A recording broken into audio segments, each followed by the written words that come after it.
Previously on Horsepower Wars, all four teams chose their cars and started tearing them down.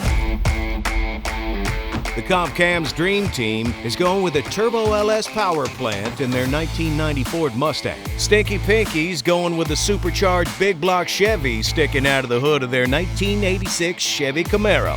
Team Bodie's stuffing a big block Chevy and 2 kits of nitrous into their 1984 Buick Regal. And Team Biggin has an LS engine with a turbo and nitrous going into their 4-eyed Fox body Mustang. Stinky Pinky started to fall a little behind on the first day of building. And Team Bodie's cylinder heads just don't add up. What would you do if I gave you $10,000 and said build the fastest car you can to go down the drag strip? My friends, welcome to the $10,000 drag shootout. 4 teams, 10 days, a $10,000 budget, 1 race with everything on the line, 1 winner. Got our work cut out, good.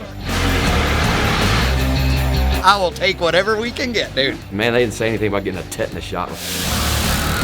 Some of the most phenomenal talent you ever seen in your life. You got me stacked, Jake.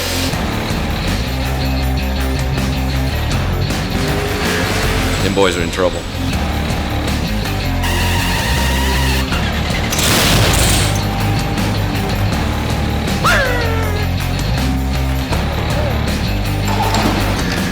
If we're not getting this head for this price right now, we're done. This is going to be a great competition because the next few days is going to determine who's going to be on top. She ain't pretty, but you ain't got to be pretty to be fast.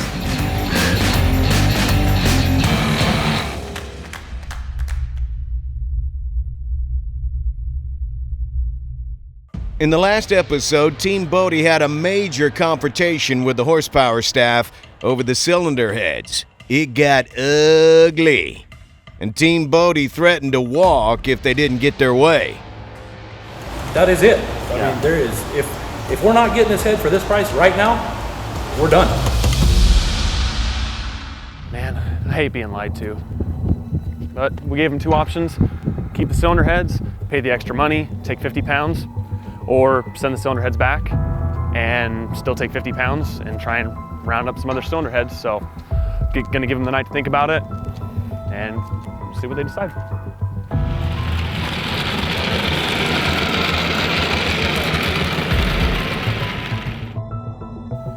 When we came back in the morning, Team Bodie was working hard on their car as well as their engine. They decided to keep the cylinder heads, pay the extra money for the CNC porting, and take the 50-pound weight hit.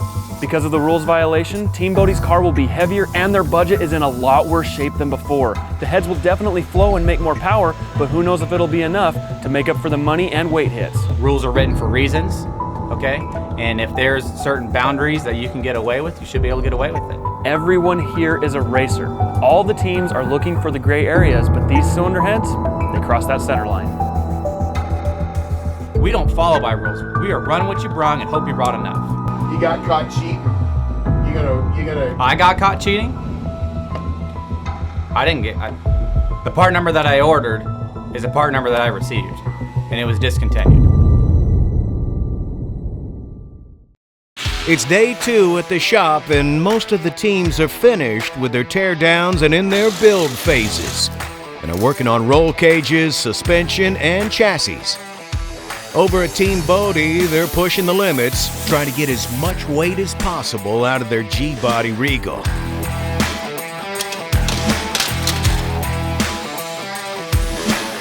Bodie cut more than 300 pounds out of the Buick, including more than 80 pounds out of the 2 doors. Work continued with Cole fitting the Rhodes roll cages in the car, paying special attention to get the cage to fit as tight as possible. Team Bodie went with an 88 rear end out of a Ford Explorer. That's right, they went to the Junkyard and pulled a rear end out of a newer Ford Explorer, but it's actually a pretty decent piece. It has factory 31 spline axles, a 373 gear ratio, and it even has rear disc brakes, which a lot of 8.8s, like in these Mustangs, they don't have. So it's actually a pretty decent piece. Will it hold up to the power they're looking to put down?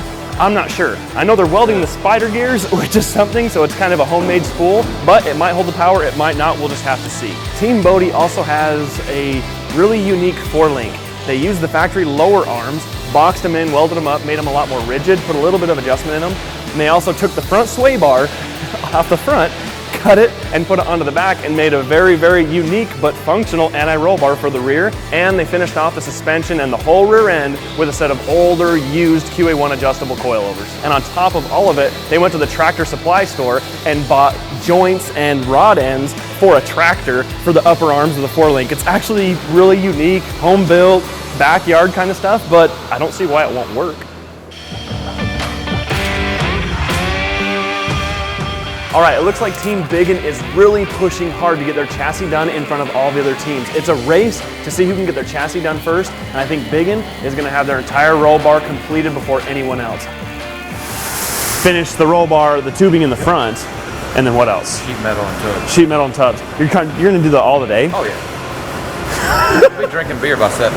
Front suspension. They went with QA1 springs as well as Strange single adjustable shocks. And just like Bodie and the Dream Team, they used the factory 8/8 rear end with upgraded 35 spline axles and spool from Strange, as well as a set of 373 rear gears, all coming from Summit. Dream Team, Team Bodie, Sneaky Pinky. So all the different teams, I think they're all going to be in the rear. It's definitely going back in. As long as it's going that way.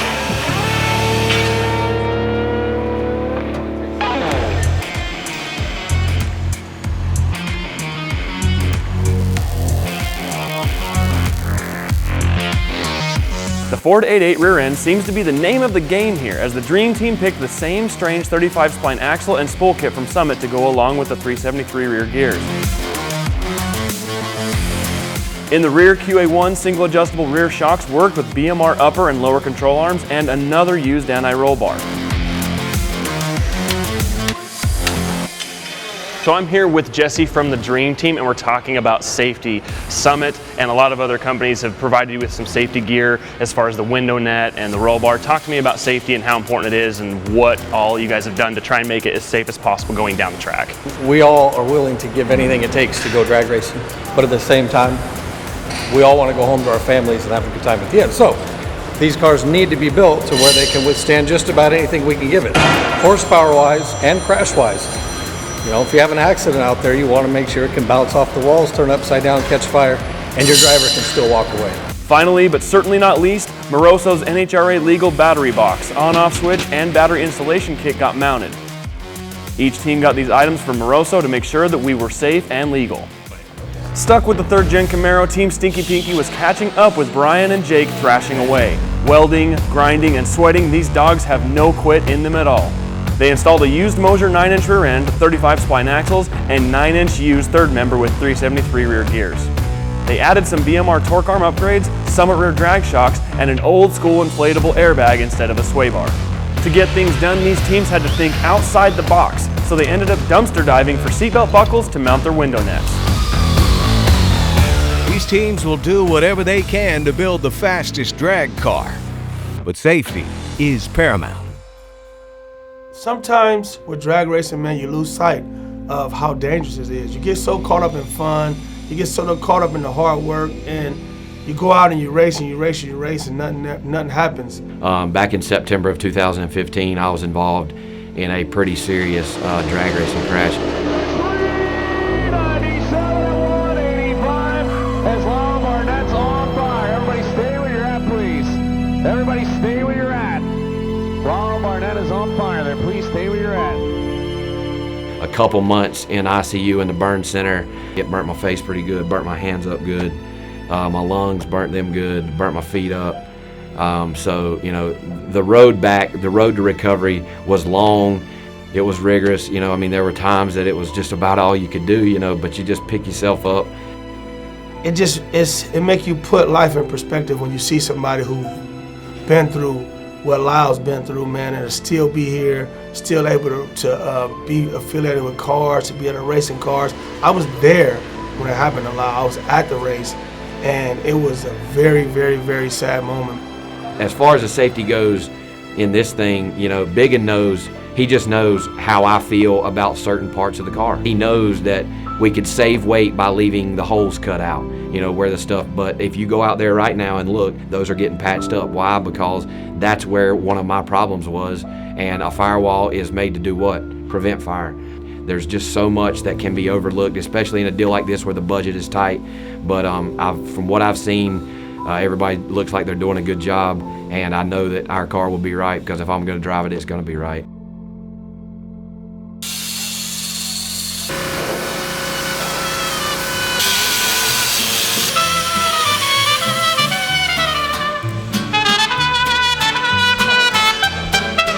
When I saw the mariachi band,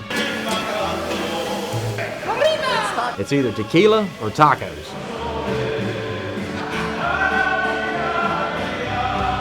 If you could all drop your tools and get ready, prepare for a little something for lunch. When we come around the corner and there's like 500 carne asada tacos and chicken tacos and beef tongue tacos sitting in there, we knew we had to eat. So listen up for rules real quick.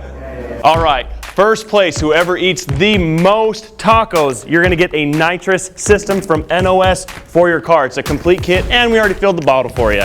And you're also going to get a 50-pound weight brake. Second place is gonna get a Dynabat lightweight battery and a 25-pound weight brake. Third place, you get nothing. Last place, you get chained together until 2 p.m. Every single member of your crew chained together until 2 p.m. We did not want to finish last. Plans to eat as many as I can eat without puking. Feel a little woozy.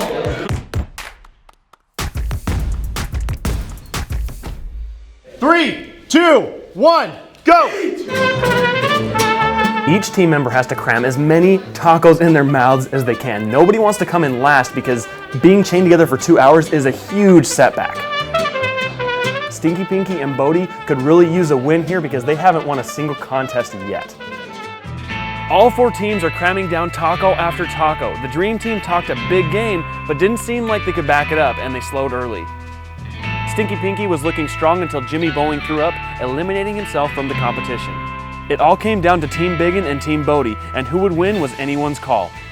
5, 4, 3, 2, 1. Done. Hands down, hands down. Nice try. Hands up. This could make or break a build for anybody looking to use nitrous because you get a free nitrous kit and you also get a weight brake, and Team Bodie and Team Stinky Pinky haven't won a single competition yet. Winner is... I was actually thinking Stinky Pinky team was going to be knocking us out with their taco eating contest. I've been on that keto, man. Keto for like 125 days. I've had like 25 grams of carbs. They want me to eat like 30 tacos in 5 minutes. Now that we've won this kit, we're actually sending our plate back, and we're going to use the plate on top of the fogger kit so that we can kind of like distribute the nitrous a lot better. It'll be more efficient for us. We didn't think we'd win, but you know, we did finish second, so that was good. Every once in a while, you gotta let the losers win something. We didn't want to win.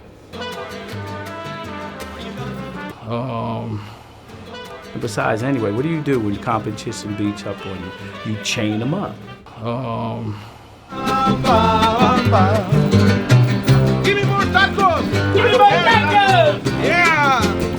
Taco for you, taco for me. Taco for you, Dream Team.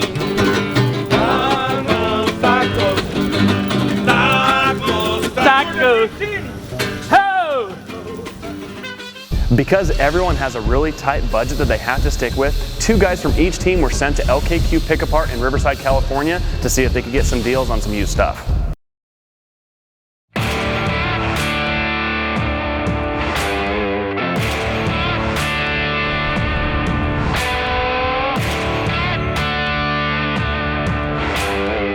The Junkyard was wild. I've never been to one quite that big. It was terraced. It reminds me, some of the people watching from back home, we have a little local track called Shady Side Dragway. They had it divided up with foreign, domestic, and then bigger trucks and, you know, vans and whatnot on the top. So it was crazy, man. It was windy as hell. It felt like you were being sandblasted. I got back joking with a guy. I was like, should have just rolled the car out there because it blasted some of this shit off of it. There's like nothing around here except sand dunes and rocks. It's bullshit, dude. It's hotter than St. Anus out here, dude. So ourselves, Stinky Pinky, and the Dream Team ended up showing up about the same time. We had helping each other look for different things. You know, Stinky was pointing out some things, and I saw a couple things maybe they would need, and helping each other carry stuff. It's a pink Puma, you know, Team Stinky Pinky.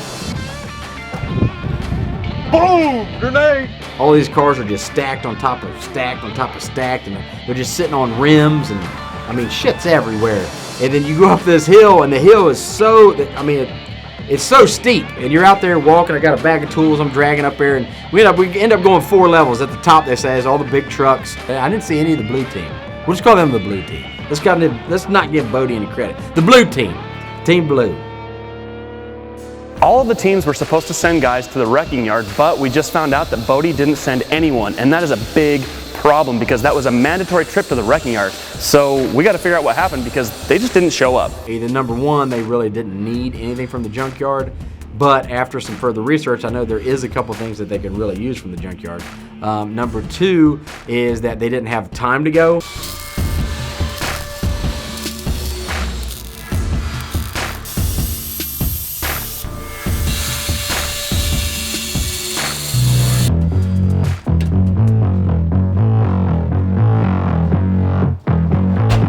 We end up making it up there. We search around for a little bit, don't find what we need, so we need to come back down. So we come all the way back down the bomb. Then we find out there's a tram that'll take you to the top. I've never seen nothing like it. I thought we were at Disneyland, but it's Junkyard land, I guess.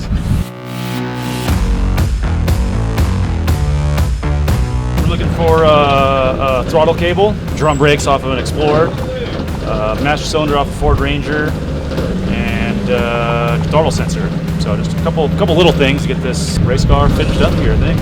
There's a particular master cylinder that came on a Ford Ranger that will fit our Fox body, but there's a couple different sizes, and we're trying to verify that the Ranger that is here, which is a 98, has the right size master cylinder. Is a Ranger the only thing that'll work off of? Because the only Ranger that's here has no master cylinder. The drums are gone and the back in place would be on the hill. Most of our big stuff we've gotten already or ordered or get through Summit, so this was just stuff where we were trying to save a little Summit money. So we hop on the tram and we go up for our excursion number 2, tear some stuff apart, and we probably pulled realistically 6 or 8 drive shafts. So we get up to this drive shaft and Jesse's like, oh, there's a drive shaft you need. I'm like, sweet. It's not even in a car. We don't even have to crawl under it and take it out. It's just laying underneath the tire of a truck, and these trucks are jacked up on wheels. So I'm like, this is simple. So we go to pull it out, and like the whole entire weight of the truck is on the drive shaft. So Jesse gets back there behind it with this cross member out of like an 86 Grand Prix or something, and he wedges in between the rims and the bumper and the rear quarter and starts jacking down on it and start taking the pressure off. So we start kicking this drive shaft and beating it to death. And finally, the way it looks like it should come out the front, we've been fighting it the whole time. Then we just look at it and I was like, well, let's try taking out the back. And then we're out the back. Finally find one that has the yoke I need, but the drive shaft's cracked. So we get that, we take it down, explain to him what we need. And he's like, yeah, we probably don't have any more of those. They're all probably beat up. I'm like, well, we've been here for 3 hours looking for this. So I'm like, now we need to look for the donut. I feel really bad for Dean and Stinky Pinky because they've been out here in the heat, the dust, it's just miserable, and they haven't found any of the stuff. They're trying to find a drive shaft. They're trying to find donuts so they can use the skinnies from Mickey Thompson, and they're trying to find something else, and they have yet to find any of it. I hope he doesn't lose his shit. No, Gen 3 nothing here. We're old G-bodies or nothing. I mean, I can't even fathom how many wheels we picked up, and we need a 5 by 4 3/4 bolt pattern on a 15-inch rim, skinny donut. That's all we need. They're all over the United States, anywhere. You see them in any slum town sitting on the curb at a convenience store. They're everywhere. 1.5. So this one works. Let's find another one like that. That's what I've been trying to do. That's why I got these sitting up here. Because these... Gosh, damn, look at the offset in that mother. Oh, I know. Everything we came for, all we found was lug nuts. We've been here for 2.5, 4 hours, I don't know.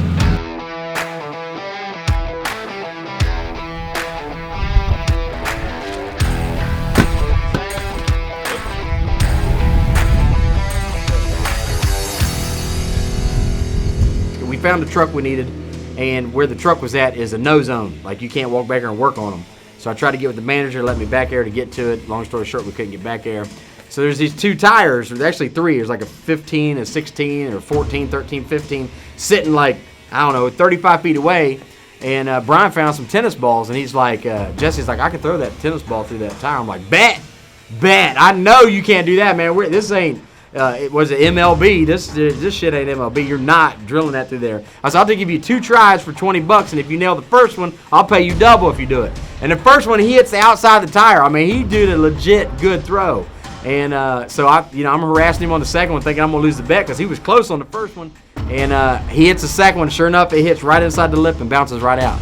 So I collect my 20. I was like, yes, get that money. So I got Bodie for 60. I got Jesse for 20. I'm like, I'm loving it, man. I'm collecting all this dough. Hell yeah. I think everybody is about ready to go home. It's hot as hell, and everybody is fired up because Team Bodie didn't show up.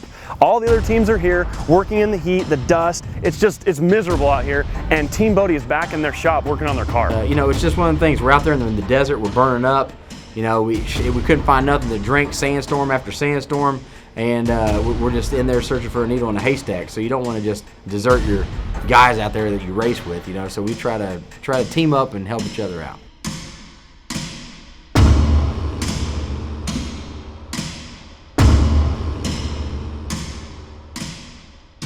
All right, so it came to my attention today that the Dream Team, they're having some difficulties, they're having some issues. I walked in and it was very apparent. There's a lot of big names, big racers that a lot of people know, and they're butting heads because they're big names. They have big heads, they have big egos, and what it came down to is it seems like Dwayne is, how do I say, too big of a personality? It's showtime. I always got a minute for the cameras. Obviously, Dwayne's the loudmouth of the team. He's a character. He's the one that can kind of stir up some controversy. I ain't losing. I ain't losing no money since I've been here. I will tell you this: if we play, if I play you one-on-one, I get in their head. Notice how I got in their head? I get in their head. That's what I do. Listen, I hear Dwayne from here. I ain't even in the combo. I hear his mouth going. I didn't know much about you till I did a little research. And you still don't know. Oh, this dude's cocky. This dude's a dick. I'm gonna play with that. That's cool. No, I know everything now. No, you don't. The main thing I know, I'm gonna tell you right now. I'm gonna tell you what I know about this guy. I'm gonna know how you got so big. It's pulling all them blown up motors out of your shit. And that pissed him off. He got all huffy puffy and different blocks and transmissions by yourself. There's another one. Well, how'd you get so big? Eating. Your lady made me food every night. She did. Every time we get a sandwich out of the deal. Oh, yo, D, what you doing? You old fat boy boss that? Well, no shit, I'm fat. I know that, I don't really think I need to get in his head. Is he gonna finish his car? I'm just, I have saved my energy for Lyle. Make sure the flashers work on that shit, so we know your ass is in distress. I want you to turn them up on when you're going down the track. So Dwayne spends most of his time attacking Lyle, which he said they're the threat, but it's not just Lyle. He's attacking his own team members. If you was heads up racing, we know who the hell you are. Don't none of us know you. Lyle, What the people told him. The Dream Team, they're very qualified, talented guys, but they don't work together. You gotta quit while you're ahead right now. Why? Because you're about to get behind. Team D-Wayne, you be here Monday morning for work. Got that? Well, it's not really Team Dwayne. It's Team Dream Team. So we're actually gonna have a meeting about it tonight at the house, so.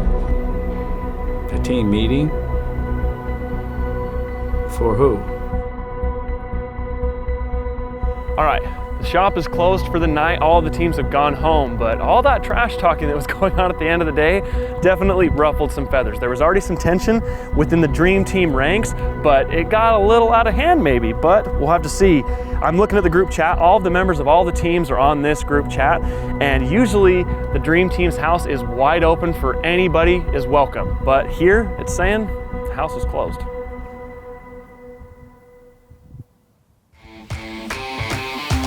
Coming up next. Oh yeah, there's some tension going down, especially since Jimmy's not been doing a whole hell of a lot.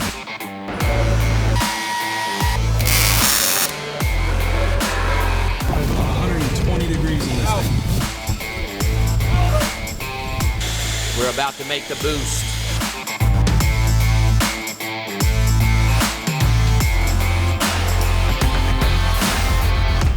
Well, had some chicken left over from eating it, me and my son, Disco.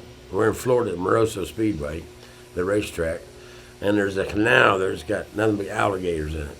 So I went over to feed one. Really didn't realize how close he was until I threw the last piece of chicken at him, and then he come out of the bank and got me. I was bleeding pretty bad, and my kid said, "Get out of the motorhome, Dad, you're bleeding all over." So I had to go out and wash my wound in muddy water. So I taped her up and come back home from Florida.